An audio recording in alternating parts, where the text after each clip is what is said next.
The incredibly stupid one. The 6th of April, 1967, Gulf of Tonkin. 0300 hours. 20 years old. 6 feet tall. 225 pounds. Doug Hegdahl stands on the deck of the USS Canberra, 3 miles off the North Vietnamese coast. He shouldn't be here. Not on deck. Not during bombardment. But he wanted to see it. The guns. The fire.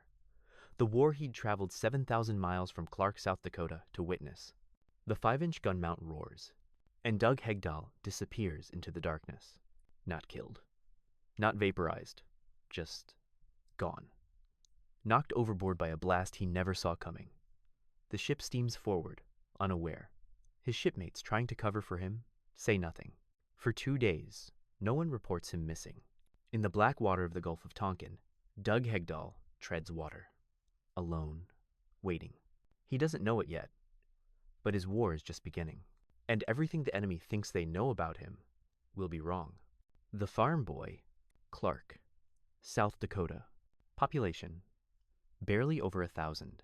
Norwegian Lutheran stock. Devout family. Dairy Queen summers. A town where everyone knows your name, and your grandfather's name, and probably your great-grandfather's name too. Doug Hegdahl had never been east of his uncle's Dairy Queen in Minnesota. Never west of his aunt's house in Phoenix. The world beyond the Great Plains was just a rumor, a promise whispered on the wind across endless cornfields. He graduated Clark High School on the 24th of May, 1966. Immediately afterward, he enlisted in the Navy. He wanted to see the world. Basic training. Advanced school.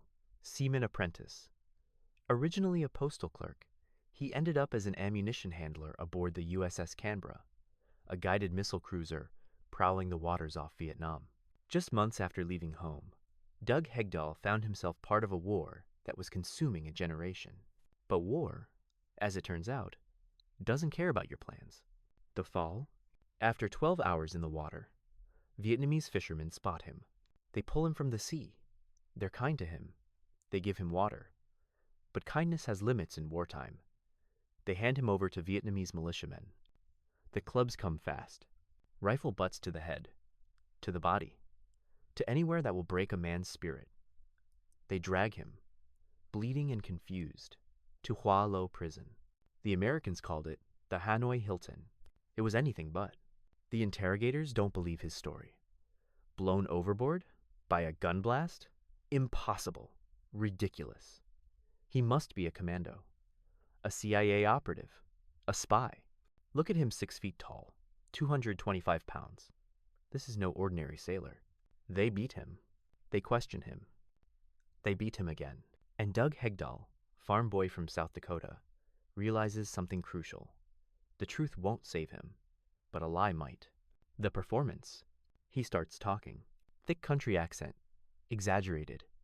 Every word dripping with rural simplicity. He compares Vietnamese farms to South Dakota. He smiles with the vacant innocence of someone who's never had a complex thought in his life. When they demand he write a confession, he agrees immediately. There's just one problem. I can't read or write. The interrogators stare at him. Is this possible? Could someone this ignorant actually serve in the U.S. military? They bring in a tutor. Hegdahl proves to be an impossible student. He stares at letters like they're alien symbols. He holds the pen wrong. He writes his name backward. After weeks of frustration, the tutor quits. He's too stupid to learn, the tutor reports. The Vietnamese give him a nickname, the incredibly stupid one. And they believe it. Doug Hegdahl, who could read and write perfectly, who possessed one of the sharpest minds in that prison, had just pulled off the performance of his life. They assigned him to sweep the prison yards. They gave him nearly free run of the camp. They had no idea what they'd just done. The intelligence network. His first cellmate is Air Force Officer Joe Krekka. Krekka recognizes something the Vietnamese cannot. Genius masquerading as ignorance. The two men begin to build something extraordinary, an intelligence network hidden in plain sight. POWs communicated through tap code. 5 taps for one letter, 7 for another, a language of walls and patience. When new prisoners arrived, they authenticated identities with shave and a haircut, the first 5 notes tapped against a cell wall. If you knew to tap back the final 2 notes, you were American.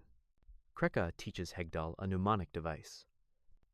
Old MacDonald had a farm, but instead of animals, they fill it with names.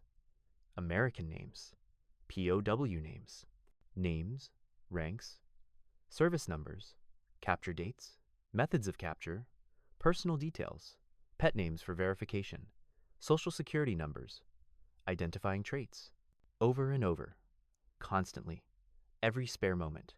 Hegdahl memorizes 256 names, 256 men, 256 families who think their sons are dead. Then Hegdahl is moved to a new cell. His new cellmate is Lieutenant Commander Richard Dick Stratton, a Navy pilot, highly educated, decorated. The guards put them together to punish Stratton, pairing him with the stupid one. But Stratton sees what Krekka saw. The 2 men become partners. Stratton, the case officer. Hegdahl, the courier. Their intelligence network expands. Messages pass between cells. Information flows like water through cracks. And Hegdahl, sweeping the prison yard, does something else. He wages war. The saboteur. Every afternoon, the guard assigned to watch Hegdahl takes a siesta. Hegdahl waits. Then he moves to the trucks parked in the prison compound. North Vietnamese army vehicles, transport trucks. He unscrews the gas caps. Handful by handful, he pours dirt into the fuel tanks. Sand, leaves, debris. Not enough to notice, just enough to destroy an engine. 1 truck, then another, then another. Over 2 years, he disables 5 trucks. 5 enemy vehicles rendered useless, towed out of the prison compound. Stratton, the decorated pilot, with 2 college degrees and 22 combat missions, later writes, Doug Hegdahl, a high school graduate from the mess decks who fell off a ship, has 5 enemy trucks to his credit. How many enemy trucks do I have to my credit? 0. But Hegdahl isn't finished. He convinces his captors he needs new glasses. They take him into Hanoi to be fitted. The entire ride, Hegdahl pays attention. Every turn, every landmark, every street. He memorizes the route from the prison to the city. The guards think he's staring vacantly out the window. They have no idea he's building a map in his mind. The impossible choice. August 1969. The North Vietnamese decide to release 3 prisoners as a propaganda gesture. They choose carefully. Men they think will be useful. Men who will tell the world how humanely they were treated. Doug Hegdahl is one of them. He's perfect for their purposes. Low ranking. No valuable intelligence. Barely literate, as far as they know. They believe releasing him will embarrass the United States. Look at the quality of men you send to war. But the POWs have a code. No one accepts early release unless everyone is released. No exceptions. They refuse to be used as propaganda tools. When Hegdahl is offered release, he refuses. Absolutely not. Then, Stratton pulls rank. That's an order, Seaman. You're going home, Hegdahl argues. He doesn't want to leave his brothers behind. He doesn't want to be seen as a collaborator. But Stratton is insistent. The senior POW leadership agrees. Hegdahl has 256 names in his head. Families deserve to know their loved ones are alive. The US government needs to know who's being held. The world needs to know what's happening in these prisons. Stratton tells him, "Go ahead, blow the whistle. If it means more torture for me, at least I'll know why, and will feel it's worth the sacrifice." On the 5th of August, 1969, Doug Hegdahl walks out of the Hanoi Hilton. As he boards the plane, he steals his guard's prized cigarette case. One final act of defiance. The revelation. The debriefing room. U.S. military officials sit across from Hegdahl. They ask for his report. What he knows. What he saw. Hegdahl opens his mouth and begins to sing. Old MacDonald had a farm, E-I-E-I-O. But instead of animals, names pour out. Lieutenant Colonel James Robinson, Captain Theodore Guy, Commander Jeremiah Denton, Major George Day, on and on. Names, ranks, service numbers, capture dates. The interviewer interrupts. "Slow down." Hegdahl shakes his head. "No, it's like riding a bicycle. You tip over. He can't stop. The mnemonic device works only if he maintains the rhythm. For the next hour, he recites 256 names from memory, men listed as missing in action, men whose families had been told they were probably dead. 63 service members are immediately reclassified from MIA to POW. Relative receive phone calls, letters, hope. Your son is alive. Your husband is alive. Your brother is alive. But Hegdahl provides more than names. He describes the torture, the beatings, the starvation, the psychological torment, the systematic violation of the Geneva Conventions. The world needs to hear this. And there's one place where his testimony will matter most. The confrontation? December 1972. Paris, France. The peace talks drag on, month after month. The North Vietnamese delegation sits across from American negotiators, denying everything, denying mistreatment, denying torture, claiming all prisoners are treated humanely. H. Ross Perot flies Hegdahl to Paris. The young sailor, honorably discharged just months earlier, enters the negotiating room. The North Vietnamese representatives see him. Some recognize him. The incredibly stupid one. But he's not playing dumb anymore. Hegdahl looks them in the eye and calls them liars. He describes the torture in detail, names the torturers, identifies the methods. He tells them exactly what's happening in Hỏa Lò Prison, in the satellite camps, in every dark cell where Americans are being held. Then he plays his final card. He accuses them of executing Dick Stratton. The North Vietnamese panic. They need to prove Hegdahl wrong, to discredit him. So they do the only thing they can. They release Stratton to prove he's alive. Hegdahl has just saved his former cellmate's life. The confrontation changes everything. World pressure mounts. The torture, while not ending completely, eases. The North Vietnamese realize the world is watching, and they realize they were wrong about the farm boy from South Dakota. The reckoning, the 12th of February, 1973. Operation Homecoming begins. The first POWs are released. By late March, all 591 American prisoners in North Vietnam are free. They come home to parades, to tears, to families who never stopped hoping. Many of them know they're free because of a list. A list memorized to the tune of Old MacDonald Had a Farm. A list carried in the mind of a sailor who convinced his captors he couldn't read. The early releases carry a stigma.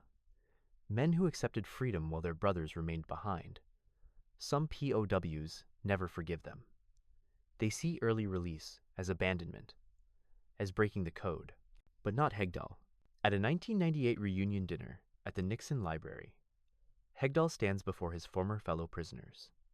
He's asked to demonstrate how he remembered all those names. He sings over 200 names to the tune of a children's song, performed in front of the men who survived hell. When he finishes, the room erupts. Standing ovation, tears, gratitude. These men understand what others might not. Hegdahl's stupidity was brilliance. His early release was sacrifice. His memory was salvation. Lieutenant Commander Stratton, retired, writes an essay about his former cellmate. Doug Hegdahl, a high school graduate from the mess decks, fell off a ship and has 5 enemy trucks to his credit. I am a world-famous Golden Dragon with 2 college degrees, 2,000 jet hours, 300 carrier landings, and 22 combat missions. How many enemy trucks do I have to my credit? 0. The essay ends with a simple truth. Some heroes wear stars and wings. Some carry brooms. The legacy. After his discharge, Hegdahl returned to civilian life, but the Navy called him back not as a prisoner, but as a teacher. He became an instructor at the SEER School Survival, Evasion, Resistance, and Escape, based at NAS North Island, San Diego.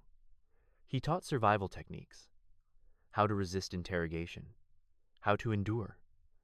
But more than that, he taught the power of perception, how what your enemy believes about you can become your greatest weapon, how intelligence isn't always about what you know, but about what others think you don't know. When asked what he was most proud of, Hegdahl never mentioned the trucks, never mentioned the escape route he memorized, never mentioned the awards. He said, "That was the thing I was probably most proud of, to change the status of quite a few people from MIA to POW. Families. That's what mattered.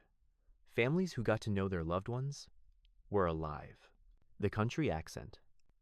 In 2024, journalist and historian Mark Leepson published The Unlikely War Hero, a Vietnam War POW's story of courage and resilience in the Hanoi Hilton, the first full biography of Doug Hegdahl. To this day, Hegdahl can still recite those 256 names, not because he has to, because he refuses to forget. Some have called for greater recognition. Petitions circulate requesting military honors commensurate with his actions. He received the Prisoner of War Medal when it was established in 1985, but many believe his contributions, the intelligence, the sabotage, the list deserve more. Others argue the recognition doesn't matter, that Hegdahl never sought glory. He was ordered to do a job, and he did it. But here's what we know.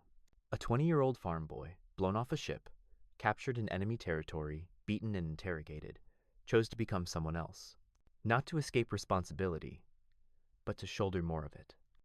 He let them call him stupid so he could be smart. He let them dismiss him so he could observe them. He let them think he was broken so he could break their machines. He accepted shame so 256 families could have hope. Closing image. The 6th of April, 1967, Gulf of Tonkin, 0300 hours. We return to where we began. Doug Hegdahl in the water, alone, treading, waiting. But we see it differently now. We know what happens next. We know what he becomes. We know that the enemy will call him the incredibly stupid one, and believe it completely. We know they're wrong. In the dark water, Doug Hegdahl doesn't know his war will last 852 days. Doesn't know he'll survive on nothing but wit and will. Doesn't know his memory will save hundreds of lives. He only knows he's cold, tired, scared, and that he's a long, long way from South Dakota. But here's the truth about Douglas Brent Hegdahl. They knocked him off a ship. They beat him with rifles. They imprisoned him in hell. They called him stupid. And he used every bit of it against them. Because the most dangerous man in any room is the one everyone underestimates. The fishermen are coming now. Hegdahl can see their boat. Soon they'll pull him from the water. Soon his war will begin. And the North Vietnamese have no idea what's about to walk into their prison.